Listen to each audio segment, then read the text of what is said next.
राधे राधे श्री शिवाय नमस्तुभ्यम। देखो, वैसे तो मैं सनातनी हूँ और हिंदू धर्म के बारे में मैं जानकारी देती हूँ। लेकिन अभी मैंने 3-4 दिन पहले एक लेख पढ़ा था कि जैसे कभी अपने आप गूगल पे भी आ जाते हैं या वीडियो वगैरह सामने आ जाती हैं, तो जो मुस्लिम लोग जो नमाज पढ़ते हैं उसमें 5 वक्त की नमाज हमारी माँ पार्वती का एक नाम है, उसके नाम पर क्यों है? क्योंकि इन लोगों की जो 5 वक्त की नमाज होती है, जैसे अभी नाम मुझे याद नहीं है, मैंने ऐसे ही लिखा हुआ है। जैसे फजर भी बोलते हैं, फजर वो तड़के मॉर्निंग में मतलब होती है। फिर जोहर दोपहर में होती है। और फिर असर भी बोलते हैं बहुत लोग, तो सूरज ढलने से पहले होती है। और मगरिब सूरज ढलने के बाद होती है। और क्या कहते हैं, और एक है ईशा। ईशा हमारी माँ पार्वती का नाम है। तो ये होती है, मतलब जो एक 5वें वक्त की नमाज इन लोगों की नाइट में होती है, शायद 8 बजे होती है, मुझे ठीक से नहीं पता। तो हमारी माँ पार्वती के एक नाम ईशा है। तो मैंने देखा 5वें वक्त की नमाज का नाम तो ईशा है। तो क्योंकि देखो, कहीं ना कहीं हम कहते हैं ना कि भगवान एक ही है, ईश्वर एक ही है ना। हमेशा कहते हैं, सब लोगों ने अपने अपने धर्म के हिसाब से, कोई उसे ऊपर वाला कह देता है, मतलब खुदा कह देता है, भगवान कह देते हैं, लेकिन भगवान तो एक ही है, वह है सनातन धर्म। क्योंकि नमाज का मतलब वैसे भी क्या होता है, मैंने जैसे संधि विच्छेद करके देखा था। नमः अजन्म अजन्मा, अज नमः अजह, अजन्मा हुआ मतलब नमस्कार है उस अजन्मा को। तो अजन्मा अजन्मा कौन है? भगवान शिव। देखो, भगवान शिव के माता पिता का कोई जैसे पता नहीं है कि क्या है, क्योंकि भगवान शिव तो स्वयं प्रकट हुए थे, वो माता पिता के द्वारा नहीं हुए थे, वो तो स्वयं ही जगत पिता हैं भगवान शिव।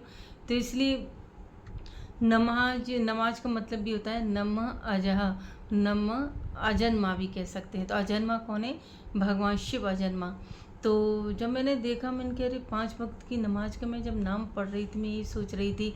फिर मुझे लगा मैं वीडियो बनाऊं नहीं बनाऊं, है ना, किसी भी मुस्लिम लोगों को ही बुरा तो नहीं लगेगा कि क्यों हमारे धर्म के बारे में बता रहे हैं।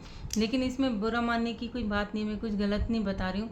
क्योंकि जब मैंने नमाज की नाम पढ़ी, फजर, जोहर और असर, मतलब फजर भी कहते हैं, जोहर असर भी कहते हैं, असर में ऐसे बोल रही हूँ, और मगरिब और ईशा 5वें वक्त का नाम। तो ईशा एक हमारी माँ पार्वती माता का नाम भी है।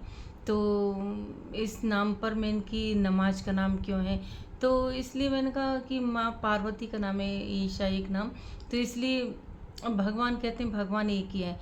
और देखो, इन 5 वक्त की नमाजों से हमें ये शिक्षा लेनी चाहिए। सुबह जैसे भगवान का, ऊपर वाले से प्रार्थना करो, हे प्रभु, आप, हम बहुत भाग्यशाली हैं, आपने एक हमको नई शुरुआत दी है, अच्छा जीवन दिया है। तो हमारे द्वारा किसी से, मतलब हमारे से कुछ अपराध ना हो, है ना।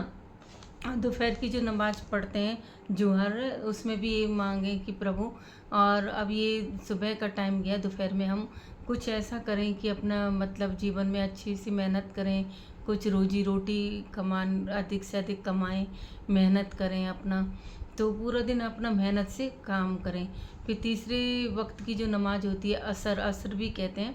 तो इसमें फिर भगवान से कहें, हे प्रभु, हे ऊपर वाले, कि ये पूरा दिन निकल गया और हम एक कुछ ऐसा नेक काम करें कि घर के लिए, हमारे समाज के लिए अच्छा हो। फिर जो सूर्यास्त से पहले असर हो गया, फिर सूर्यास्त के बाद होती है मगरिब, है ना। तो मगरिब में भी फिर भगवान से क्षमा मांगे ऊपर वाले से। इस तरह से मतलब एक रूटीन सा बना लें कि इस तरह से हम कर सकते हैं। और 5वें वक्त की देखो, ईशा हमारे यहाँ कहते हैं, माँ पार्वती माता का एक नाम है, जो कि 5वें वक्त की नमाज का भी, इसलिए मैं इस पे बना रही हूँ। तो हमारी माँ पार्वती का एक महाकाली रूप भी है, जो कि किस तरह से, है ना। तो पूरे दिन ये सोचें, मन मतलब आत्मचिंतन करें कि हे प्रभु, हे माँ, हमसे कुछ गलती तो नहीं हुई। माँ पार्वती से माफ़ी मांगे, हे प्रभु, पूरा दिन निकल गया, हमने किसी को कष्ट तो नहीं दिया, हमारे मन से वाणी से कोई पाप तो नहीं हुआ।